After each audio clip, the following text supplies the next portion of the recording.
Haleluya. Tuhan Yesus sendiri bersaksi tentang siksaan api di dalam dunia orang mati, serta api yang kekal di dalam neraka. Akan tetapi, saksi Yehova dan Advent Gereja Hari ke-7 menyatakan bahwa tidak ada siksaan api di dalam dunia orang mati, dan tidak ada pula api yang kekal neraka. Lagi pula, saksi Yehova dan Advent berkata bahwa orang yang terhilang setelah mati, tubuh bersama roh dan jiwanya tertidur dalam kuburan tanpa kesadaran. Kemudian, pada akhir zaman, roh dan jiwa yang tertidur dalam kuburan akan dibangkitkan dalam tubuh kebangkitan, serta akan diberi second chance, kesempatan kedua. Dan ketika diberi kesempatan kedua, jika ia menerima Tuhan Yesus, maka akan diizinkan untuk tetap hidup dan tinggal dalam kerajaan Allah. Tetapi jika ia menolaknya, maka akan mengalami total extinction, yaitu kepunahan total. Ajaran-ajaran yang keliru sedemikian benar-benar dapat mencelakakan banyak jiwa untuk selama-lamanya. Sedangkan Mormon, The Church of Jesus Christ of Latter-day Saints, dan Teologi Corposality mengakui adanya siksaan api di dalam dunia orang mati, serta api yang kekal neraka. Namun demikian, baik Mormon maupun Teologi Corposality mencelakakan pula jiwa-jiwa. Mereka menyatakan bahwa orang walaupun tidak percaya kepada Tuhan Yesus, asal hidup baik-baik, maka ia akan terluput dari siksaan api di dalam dunia orang mati, serta api yang kekal neraka.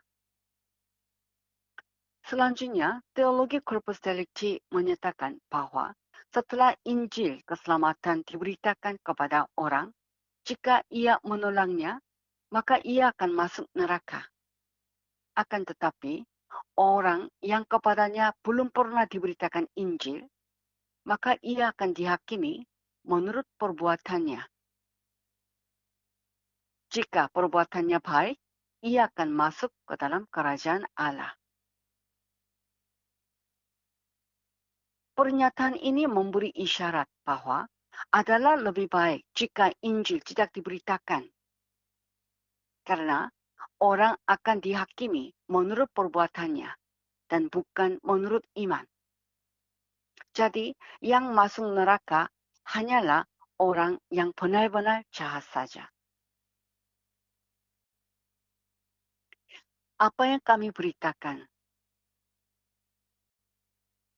Man is born dead spiritually and eternally. This is why the new birth is necessary, to make man alive spiritually and to cancel the eternal death penalty. Manusia dilahirkan mati secara rohani dan kekal. Inilah mengapa kelahiran baru diperlukan mutlak. Untuk membuat manusia hidup secara spiritual dan untuk membatalkan hukuman mati yang kekal. Orang walaupun hidup baik-baik, walaupun belum pernah mendengar Injil Tuhan Yesus satu kali pun, jika tetap tidak percaya kepada Tuhan Yesus, ia tidak dapat menghindari api neraka yang kekal. Bila seseorang dilahirkan kembali oleh air, yaitu firman Tuhan dan Roh Kudus, namanya akan tercatat dalam kitab kehidupan, yaitu kitab kehidupan dari anak domba. Maka ia akan terluput dari siksaan api di dalam dunia orang mati dan api yang kekal, hukuman yang kekal di dalam neraka. Dalam Injil Yohanes 3 ayat 3 sampai dengan 5 dan kitab Wahyu 20 ayat 11 sampai dengan 15.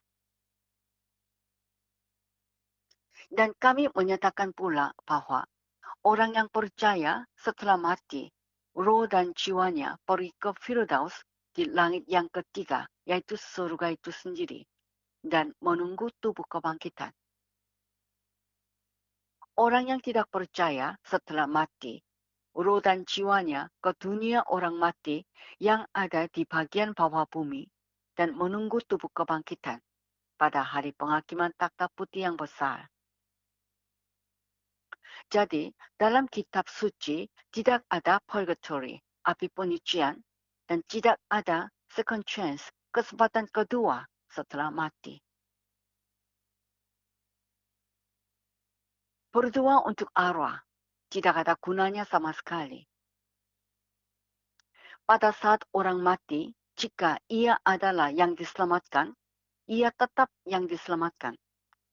Jika ia yang terhilang, tetap yang terhilang. Kitab Ibrani 9 ayat 27 dan kitab Wahyu pasal 22 ayat 11 dalam King James Version. Orang yang diselamatkan setelah mati langsung dibawa oleh malaikat-malaikat ke surga. Orang yang terhilang setelah mati langsung diturunkan ke dunia orang mati. Jadi, tidak ada pengampunan dosa serta perubahan tempat setelah mati. Sekarang kita akan membahas tema kemana roh kita setelah mati. Sebelum kebangkitan Tuhan Yesus, bila orang mati, tubuhnya ke dalam kuburan dan roh dan jiwanya dibawa ke dalam dunia orang mati, baik yang diselamatkan maupun yang terhilang. Kuburan, tempat di mana tubuh orang mati dikuburkan, berbeda dari dunia orang mati, tempat kemana roh dan jiwanya pergi.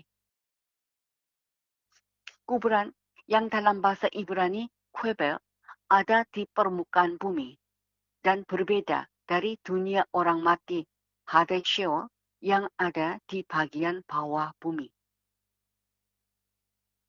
Ayat-ayat yang membuktikan bahwa dunia orang mati Hades ada di bagian bawah bumi adalah Injil Matius 11 ayat 23 dan Efesus 4 ayat 8 sampai dengan 10 dan Bilangan 16 ayat 30 sampai dengan 33.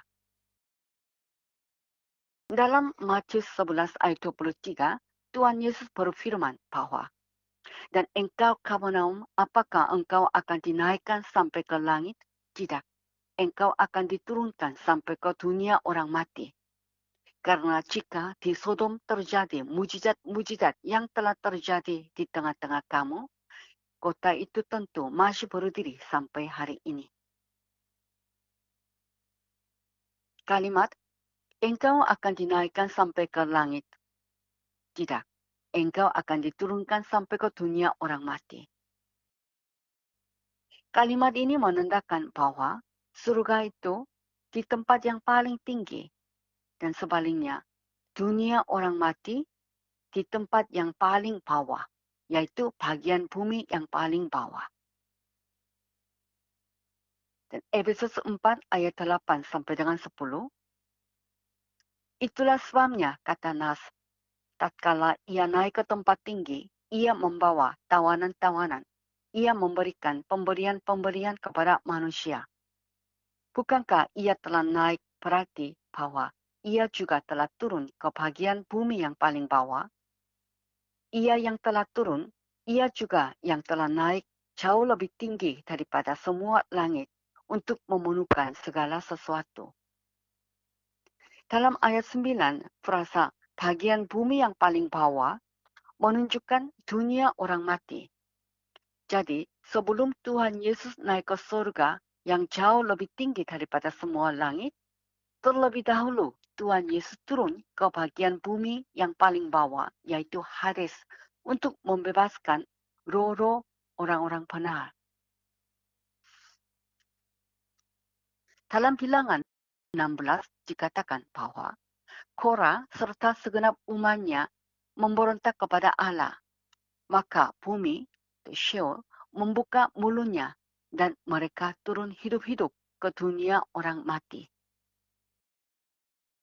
Hal itu menunjukkan bahwa Sheol, dunia orang mati, ada di bagian bawah bumi. Saya akan membacakan Bilangan pasal 16 ayat 30 sampai dengan 33. Tetapi jika Tuhan akan menjadikan sesuatu yang belum pernah terjadi dan tanah mengangkat mulutnya dan menelan mereka beserta segala kepunyaan mereka sehingga mereka hidup-hidup turun ke dunia orang mati, maka kamu akan tahu bahwa orang-orang ini telah menista Tuhan. Baru saja ia selesai mengucapkan segala perkataan itu, maka terbelahlah tanah yang dibawa mereka. Dan bumi membuka mulutnya dan menelan mereka dengan seisi rumahnya dan dengan semua orang yang ada pada Korah dan dengan segala harta milik mereka. Demikianlah mereka dengan semua orang yang ada pada mereka turun hidup-hidup ke dunia orang mati. Dan bumi menutupi mereka sehingga mereka binasa dari tengah-tengah jemaah itu. Dalam ayat 30 dikatakan bahwa tanah membuka mulutnya sehingga mereka hidup-hidup turun ke dunia orang mati, yaitu Sheol. Ayat ini menandakan bahwa dunia orang mati ada di bagian bawah bumi. Dan dunia orang mati ini berbeda dari kuburan yang di permukaan bumi. Dan di dalam dunia orang mati ada jurang maut dan ada juga Tartarus. Jurang maut adalah tempat penjara untuk mengurung roh-roh jahat, yaitu setan-setan dan malaikat-malaikat tertentu. Tetapi manusia tidak pergi ke jurang maut ini. Jurang maut adalah suatu jurang yang ada di dalam dunia orang mati yang di bagian bawah bumi. Dalam Lukas 8 ayat 30 sampai dengan 31 dan kitab Wahyu pasal 20 ayat 1 sampai dengan 3 dan kitab Wahyu pasal 9 ayat 1 sampai dengan 11. Saya akan membacakan Lukas pasal 8 ayat 30 sampai dengan 31. Dan Yesus bertanya kepadanya, "Siapakah namamu?" Jawabnya, "Legion," karena ia keraskan banyak setan. Lalu setan-setan itu memohon kepada Yesus supaya ia jangan memerintahkan mereka masuk ke dalam jurang maut. Saya baca kitab Wahyu pasal 20 ayat 1 sampai dengan 3. Lalu aku melihat seorang malaikat turun dari surga, memegang anak kunci jurang maut dan satu rantai besar di tangannya. Ia menangkap naga, si ular tua itu, yaitu iblis dan Satan, dan ia mengikatnya 1000 tahun lamanya. Lalu melemparkannya ke dalam jurang maut dan menutup jurang maut itu dan memuterikannya di atasnya supaya ia jangan lagi menyesatkan bangsa-bangsa sebelum berakhir masa 1000 tahun itu. Kemudian daripada itu akan dilepaskan untuk sedikit waktu lamanya. Iblis akan dikurung di dalam jurang maut 1000 tahun lamanya. Dan dalam masa 1000 tahun itu, Tuhan Yesus akan memerintah atas umat jasmani bersama-sama dengan umat kebangkitan pertama.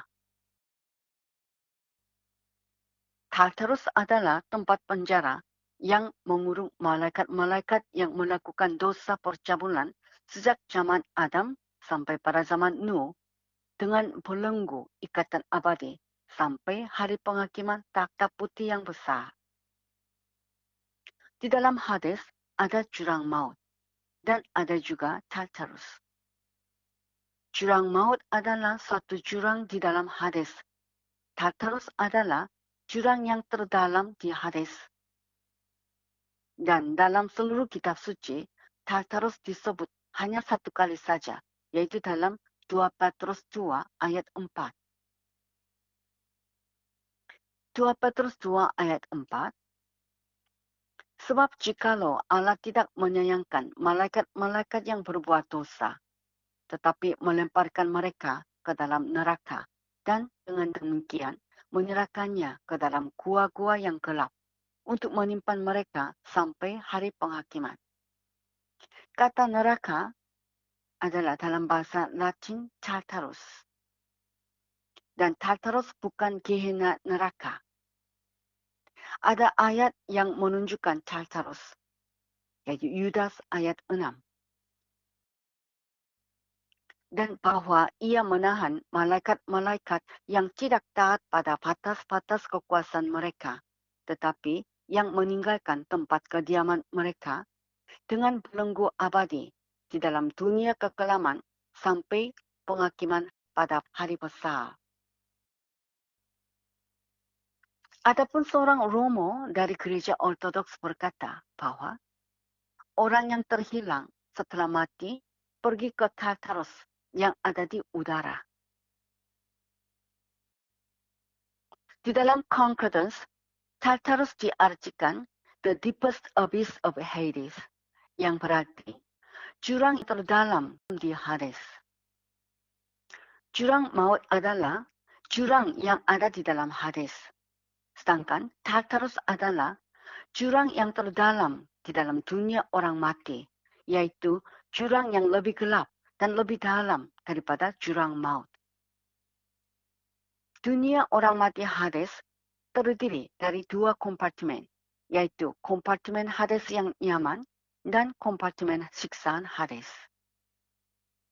Dan kedua kompartemen ini terpisah melalui jurang yang tak terseberangi. Kompartemen Hades yang nyaman, yaitu Hades di atas, dan kompartemen siksaan Hades, yaitu Hades di bawah. Dalam Lukas 16 ayat 26. Maka dalam Lukas 16 ayat 23 dikatakan bahwa orang kaya yang terhilang yang ada di Hades di bawah, yaitu kompartemen siksaan Hades, memandang ke atas dan melihat Abraham serta Lazarus yang ada di pangkuan Abraham. Saya akan membacakan ayat ini, yaitu Lukas 16 ayat 23. Orang kaya itu juga mati lalu dikubur, dan sementara ia menderita sengsara di alam maut, ia memandang ke atas, dan dari jauh dilihatnya Abraham dan Lazarus duduk di pangkuannya. Frasa memandang ke atas, frasa ini menandakan bahwa jika dilihat dari kompartemen siksaan Hades, yaitu tempat orang kaya itu, maka pangkuan Abraham yang di Firdaus ada di Hades bagian atas. Saya membacakan ayat 24 juga. Lalu ia berseru, katanya, Bapa Abraham, kasihanilah aku.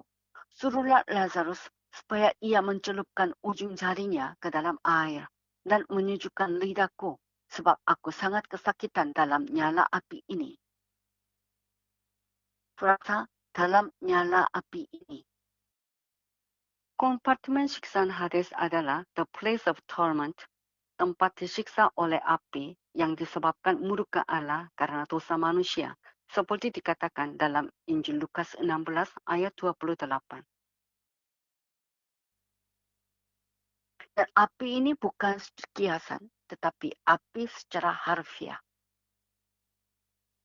Di dalam Kidung Agung pasal 8 ayat 6 bagian B, kita mendapat gambaran tentang api ini.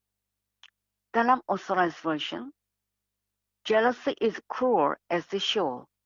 The coals thereof are coals of fire, which has a most vehement flame.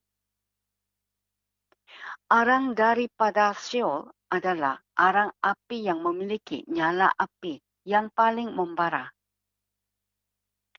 Bara api yang nyata dan nyala api yang paling berkobar ada di Sheol. Bukanlah api Gehenna saja api yang nyata, tetapi api dunia orang mati juga adalah api yang nyata.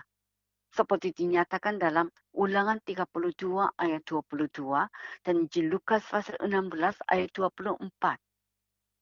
Dalam kitab Ulangan pasal 32 ayat 22, Musa berbicara bahwa umat Israel yang menyembah berhala akan pergi ke Sheol, dunia orang mati, di bagian paling bawah di dalam Hades, dan akan disiksa oleh api yang dinyalakan oleh Allah sendiri. Saya bacakan ayat ini.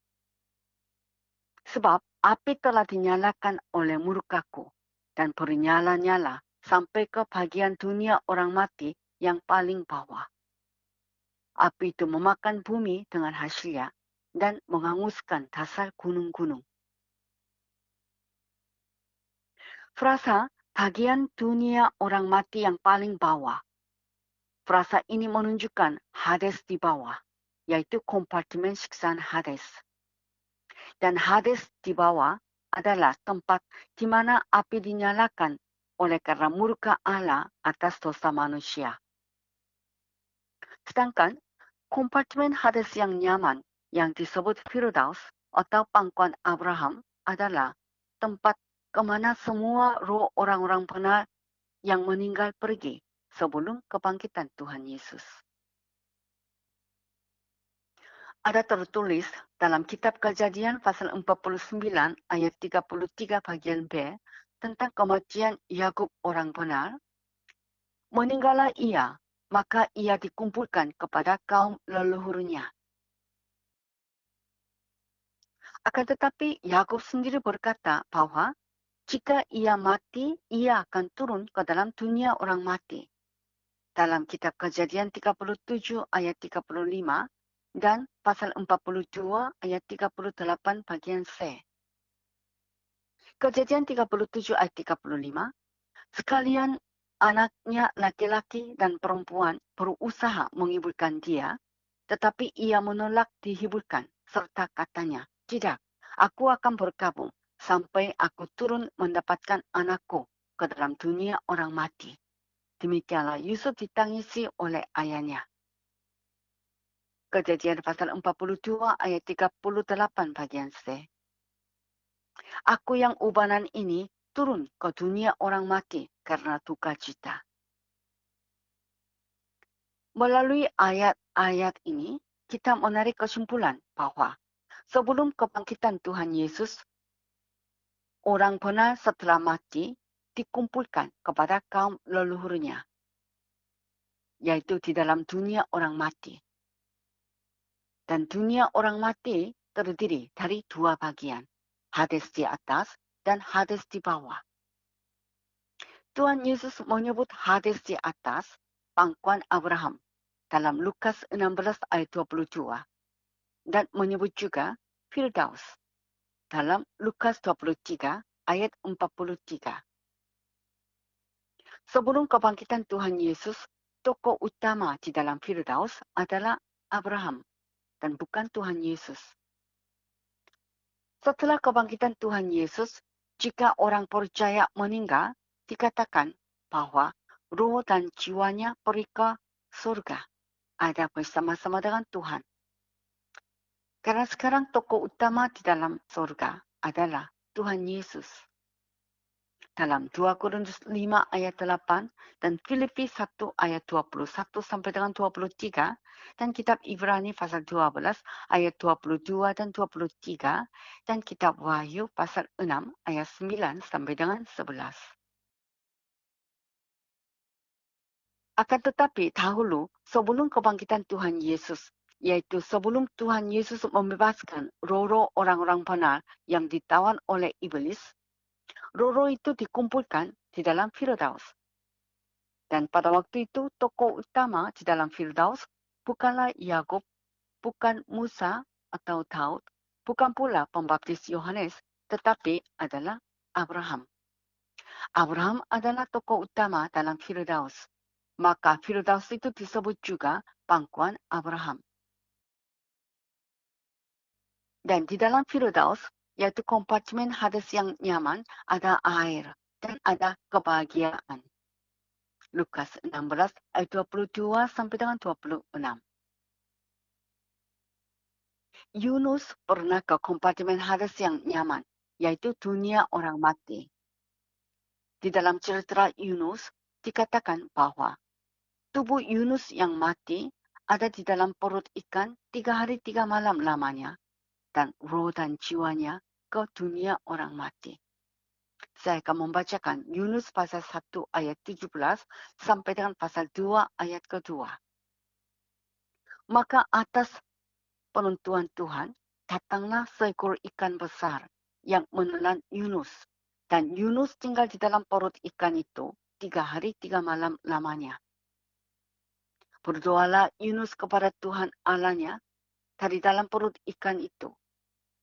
Katanya, dalam kesusahanku, aku berseru kepada Tuhan, dan ia menjawab aku. Dari tengah-tengah dunia orang mati, aku berteriak, dan kau dengarkan suaraku. Yunus bisa menjadi tanda kematian dan kebangkitan Tuhan Yesus dalam Matius 12 ayat 40, karena tubuh Yunus telah mati, lalu roh dan jiwanya ke dunia orang mati. Kemudian ia dihidupkan kembali. Saya bacakan Matius 12 ayat 40. Sebab seperti Yunus tinggal di dalam perut ikan 3 hari 3 malam, demikian juga anak manusia akan tinggal di dalam rahim bumi 3 hari 3 malam. Dan Lazarus orang miskin juga pergi ke kompartemen Hades yang nyaman, yaitu Firdaus, pangkuan Abraham. Dalam Lukas 16 ayat 22. Saya membacakannya. Kemudian matilah orang miskin itu, lalu dibawa oleh malaikat-malaikat ke pangkuan Abraham. Demikian juga penjahat yang bertobat di atas kayu salib pergi ke Firdaus bersama-sama dengan Tuhan Yesus berdasarkan apa yang dikatakan oleh Tuhan Yesus dalam Lukas 23 ayat 43. Kata Yesus kepadanya, Aku berkata kepadamu, sesungguhnya hari ini juga engkau akan ada bersama-sama dengan aku di dalam Firdaus. Tuhan Yesus setelah mati tidak pergi ke heaven, tetapi 3 hari 3 malam tinggal di dalam rahim bumi, seperti dikatakan dalam Injil Matius 12 ayat 40. Dan di dalam Efesus 4 ayat 8 sampai dengan 10, dikatakan bahwa sebelum ia naik ke tempat yang paling tinggi, yaitu planet heaven, ia pertama-tama turun ke bagian bumi yang paling bawah.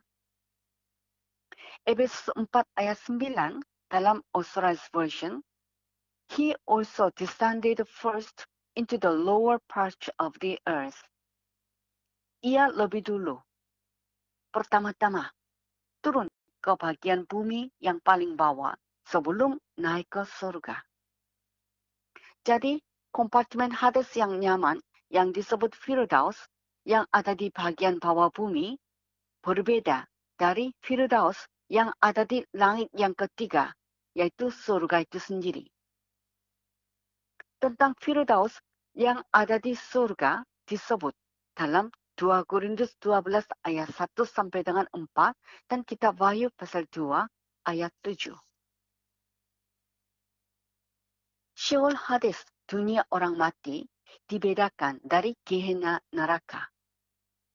Dunia orang mati adalah tempat untuk roh dan jiwa saja, dan bukan untuk tubuh yang mati.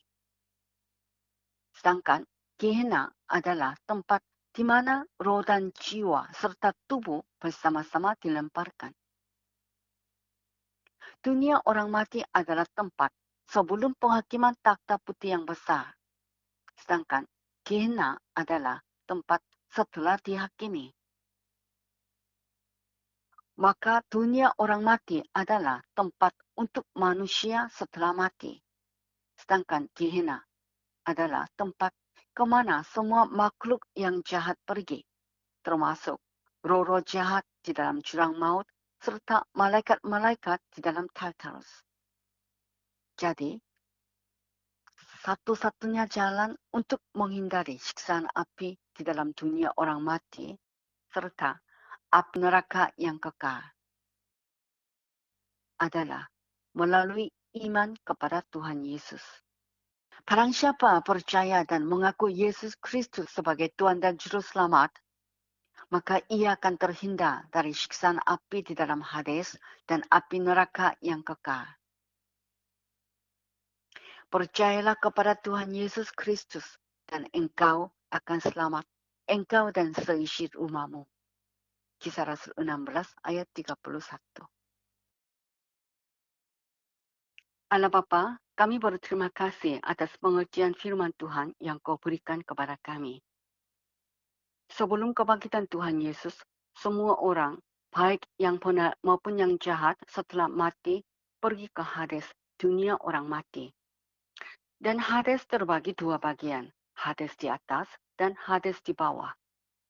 Di dalam Hades di atas, yang disebut Firdaus atau pangkuan Abraham, semua roh orang-orang benar ditawan oleh iblis. Akan tetapi, Tuhan Yesus setelah mati turun ke Hades 3 hari 3 malam dan membebaskan roh-roh itu. Sejak itu, tidak ada satupun di antara yang diselamatkan turun ke Hades di atas, tetapi langsung dibawa ke Firdaus yang ada di langit yang ketiga, yaitu surga itu sendiri. Sedangkan yang terhilang semuanya dibawa ke Hades di bawah, yaitu kompartemen siksaan Hades, lalu disiksa oleh api sambil menunggu tubuh kebangkitan yang akan terjadi pada hari penghakiman. Bapa, orang-orang belum membedakan Hades dunia orang mati dari Gehenna neraka. Tetapi kami memahami perbedaannya, yaitu dunia orang mati adalah untuk roh dan jiwa, sedangkan neraka, roh dan jiwa serta tubuh setelah penghakiman. Dunia orang mati hanya roh dan jiwa manusia saja, sedangkan neraka manusia seutuhnya serta iblis dan malaikat-malaikat termasuk roh-roh jahat semuanya bersama-sama dilemparkan ke dalam neraka. Bapa, kami mau tema kemana roh kita setelah mati diberitakan kepada banyak orang melalui YouTube ini. Pakailah kami semua. Dalam nama Tuhan Yesus kami berdoa. Amin.